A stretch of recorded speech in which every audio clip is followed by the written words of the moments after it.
Okay, today's video is going to be a very quick, easy one, and that is about Visual Studio Code and how to pull it up from your terminal. So whenever you're in a project directory, like I am here, sometimes you just want to type in code dot, and that should pull up that folder in Visual Studio Code. Makes it super easy, especially when you're swapping between projects and things like that. But as you saw here, command is not found. So how do we add it? Well, on a Mac, and I am on a 2021 MacBook Pro here, it could not be any easier. So for the first time, you have to manually open Visual Studio Code.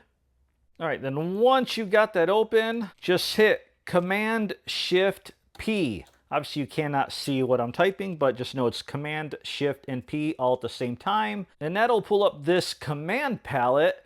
Now, the command that we are looking in is actually already here because I recently used it. I don't know how it knows I recently used it, but if it doesn't show up, just start typing in shell. As soon as you do that, you could see command install code command in path, and you can uninstall it. So we're just going to click on that. And in this case, we thought it was simple, but it's not. I got a permission denied error. So let's run through, see what we do. So, okay, let's just hit OK. One trick I saw is to go back into the command palette, type shell in, and let's uninstall. Let's just see what happens. So it's asking for my password because it needs the proper permission. Okay, and nothing happened, so I'm guessing that should still be command not found because we didn't really do anything. All right, let's go back and try to install again and see if this time it works. This time it's going to prompt with a script for administrator privileges. So yeah, sure, okay. Guess I should have waited for it to uninstall. It just popped up now. So anyway, we're back to reinstalling, and now it asks for a password, so let me put that in really quick. Okay, after waiting just a brief moment, it says it's been installed. So let's verify. Let's exit out of VS Code.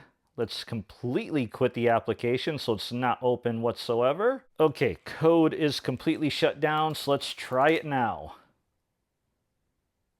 There it is. We've just added the code command to our terminal. So there you go. As always on this channel, everything I do, most of the stuff I do is for the first time ever, and I just kind of figure things out as I go. And I tend to run into mistakes, which is a good thing because it shows you how to handle it when you run into those mistakes. And I'm not scared to show myself screwing up. That's all part of the process. So as always, like, comment, subscribe, all that good stuff, and see you in the next one.